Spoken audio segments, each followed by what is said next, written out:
nous avons pour thème sur moi former et équiper les saints pour le ministère. Former et équiper les saints pour le ministère. Et c'est un thème qui a été développé tout au long du mois. Aujourd'hui, ça va être la dernière fois que le thème est abordé.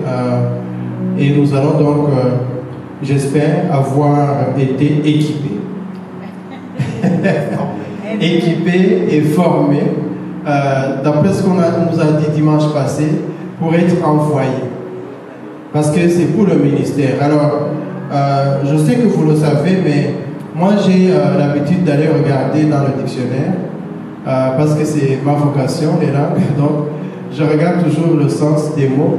Je ne me lasse jamais de regarder le sens des mots. Alors, j'ai voulu aujourd'hui insister sur le mot ministère.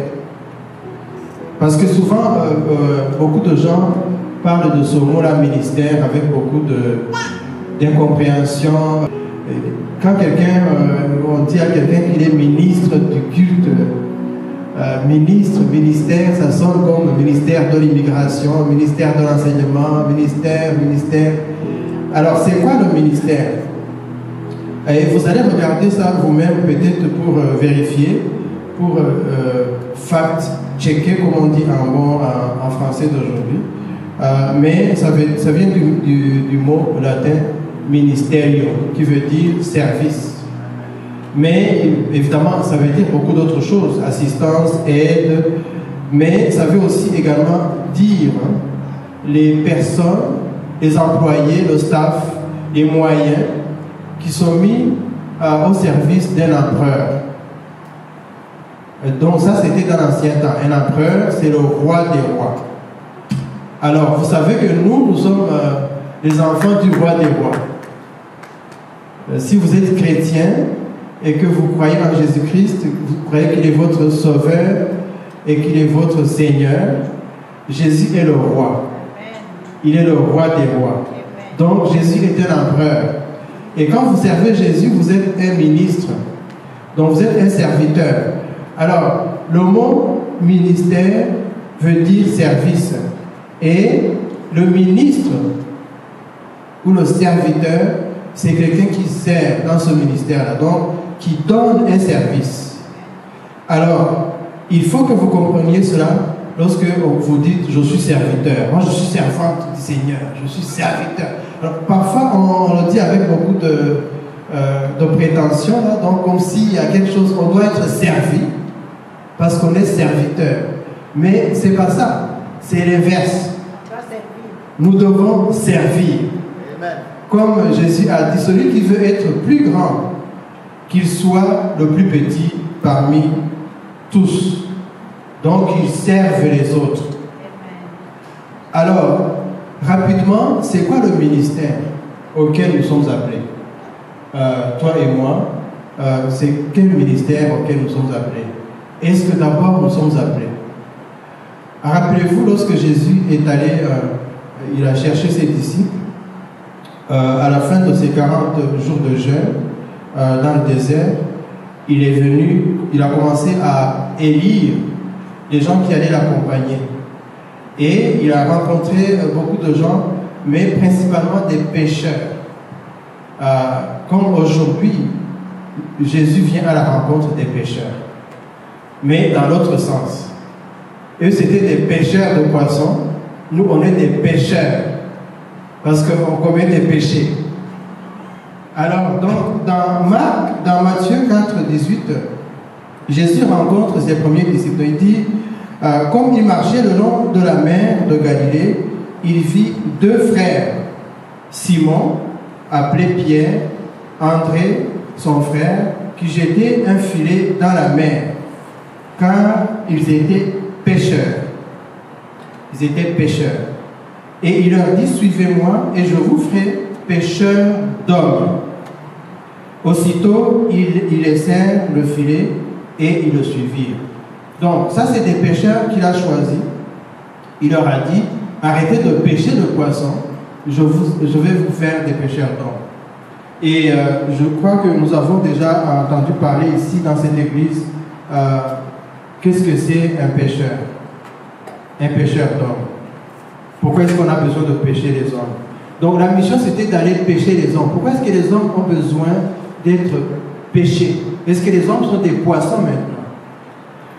Mais si on pousse loin l'analyse, on voit que la pêche se passe dans la mer ou dans l'océan, ou alors dans un lac. Et c'est un endroit qui peut être à la fois vital, parce que l'eau c'est vital,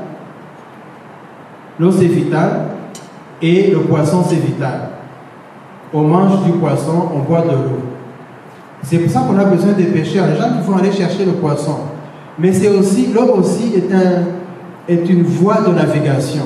C'est un passage. On traverse l'eau pour aller de l'autre côté du cours d'eau, soit du lac ou de la mer.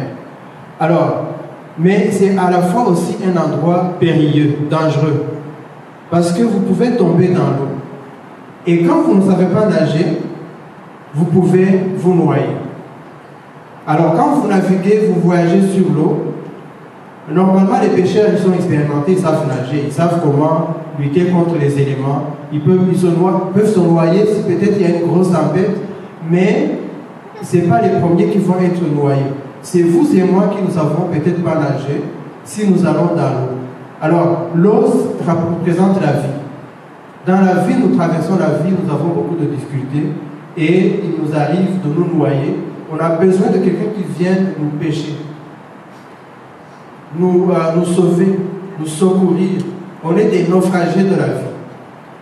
Alors, lorsque ton bateau prend de l'eau, tu as besoin d'un bateau qui vienne à ton aide. On a toujours besoin, dans le chemin de la vie, de secouristes en eau profonde, des gens qui vont aller nous aider. Alors c'est ce genre de personnes que Jésus veut que tu sois. Il veut que tu ailles à la rescousse, à l'aide des autres. Il veut que tu ailles pêcher les autres, que tu ailles aider les autres. Qu'est-ce que toi tu sais faire? Est-ce que c'est vraiment pêcher dans le sens d'aller chercher le poisson ou dans le sens d'aller secourir? Comment tu peux secourir les autres?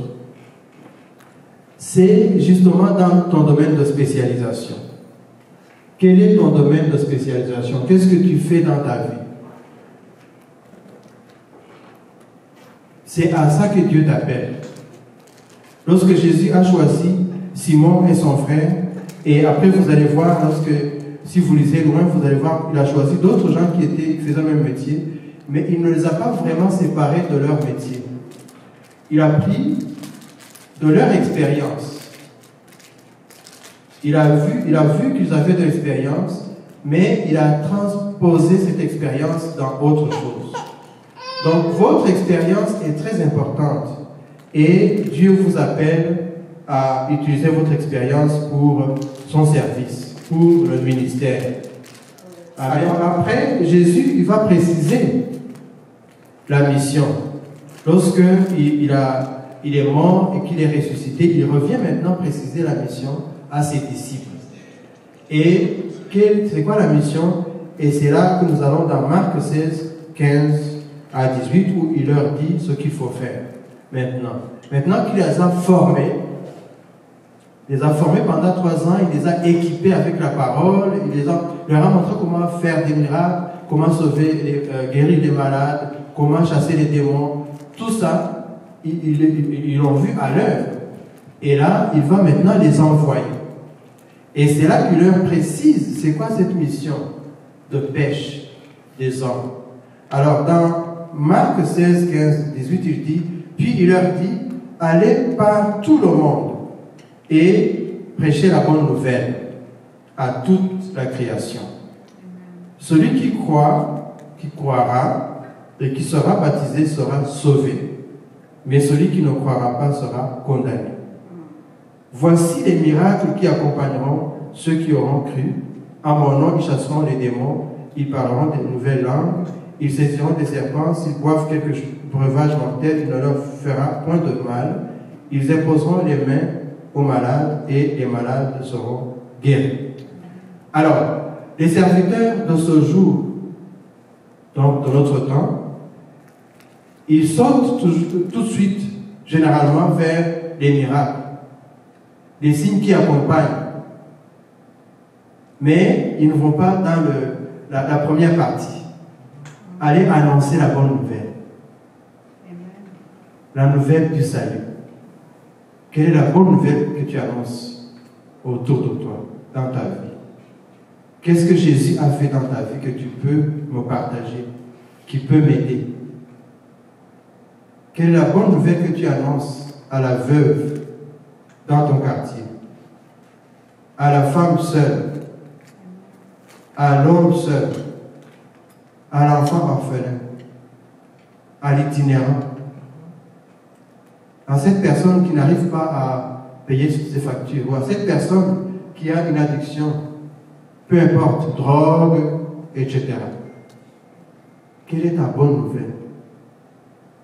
Rappelle-toi, c'est la nouvelle du salut, que Jésus-Christ sauve, qu'il est là, il est venu pour nous donner la vie en abondance ici, mais aussi la vie éternelle.